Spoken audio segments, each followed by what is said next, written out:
Welcome back in. We are in a first warning alert day. That means that there could be dangerous weather rolling through parts of central Alabama. Yeah, now this is very serious, and we do want you all to stay weather aware while we're dealing with the storm system. Joining us now is first warning Chief Meteorologist Jason Simpson and Taylor Sorello. Guys, what are you tracking right now? Well, there are a couple of thunderstorms over in Mississippi and North Alabama that we've been watching for a couple of hours. There's already been one confirmed tornado earlier today up in Lauderdale County and Colbert County. And now this storm that's coming out of Mississippi, look at all that lightning with it at this moment. Severe thunderstorm warning up for Lauderdale County in North Alabama. And you can see the leading edge of that, a lot of heavy rain. But Taylor, right there close to your side of the screen, that's the area that we're watching for that possible tornado. Yeah, and that's going to be crossing over into Alabama here pretty soon. That is likely moving into Colbert County here in the next few minutes. And you can see exactly where that rotation is, where we have the reds and the greens. This is a cell that we've been tracking for quite a while, and it unfortunately looks like it could move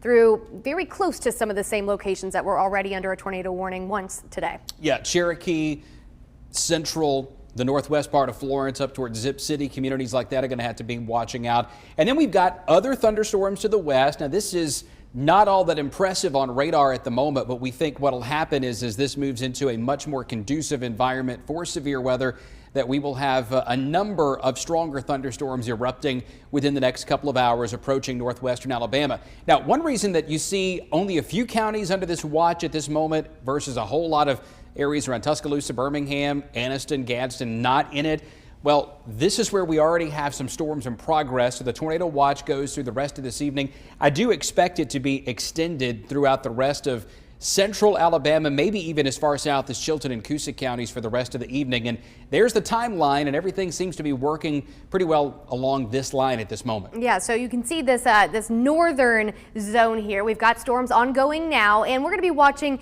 these communities through about 10 p.m. That's that severe window for places like Hamilton, Arley, Coleman, Decatur, Huntsville.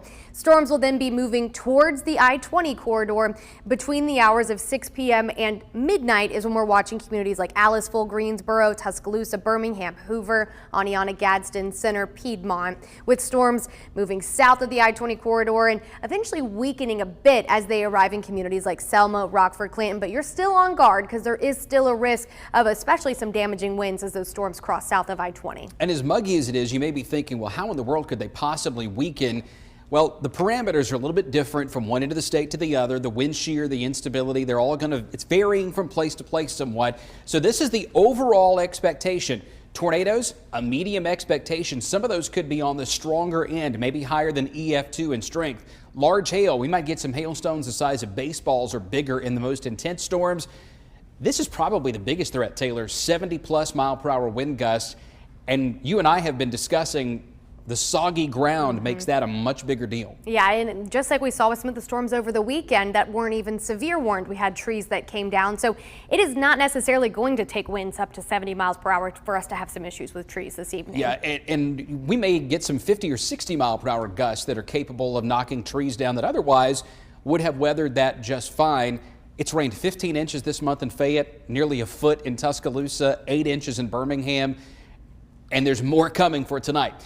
So here's the setup that we've got. What we've got displayed here is fuel, or sometimes you may hear it referred to as CAPE, convective available potential energy. All it is how much fuel is available to get a thunderstorm going. The brighter the colors, the more fuel is available. So we'll run the clock forward here to 9 p.m. where things are lined up basically right on top of central Alabama.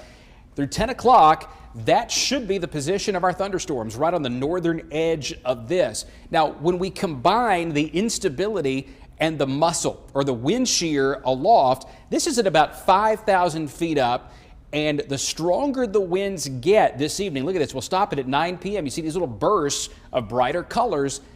That strong wind enhances the shear, could be enhancing some of the thunderstorms, and then it slowly starts to weaken farther down to the south. So here's what that comes down to in terms of potential for tornadoes and the thunderstorms. Yeah, so storms moving into northwest Alabama about 6 o'clock. And what you're seeing here is kind of a way that we add together all those different ingredients. The brighter the color, the more likely we are to have those ingredients aligning to potentially get storms that rotate or storms that could produce potentially tornadoes. So 6 o'clock, we're watching a zone right ahead of that main line, and the line keeps pushing into Alabama through the evening. This is a look towards 8 o'clock. Hamilton, Coleman, moving through Huntsville as well, and then approaching the Birmingham metro, impacting communities though as well, like Aliceville, Fayette, Jasper, Oneonta, Gadsden, as we move towards 9 o'clock.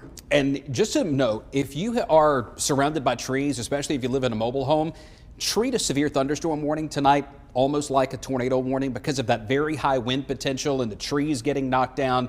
Any of these could end up being dangerous or life-threatening storms, not even technically producing a tornado. Here's a 7-day forecast. Tomorrow, sunny. We're drier on Thursday and Friday. Could be a shower up in North Alabama on Thursday. Saturday, Sunday, Monday, Tuesday, we bring back the scattered thunderstorms, and some of those look like they could be heavy as well. No truly cool air, but we do look a little bit more comfortable by Friday morning and Saturday morning.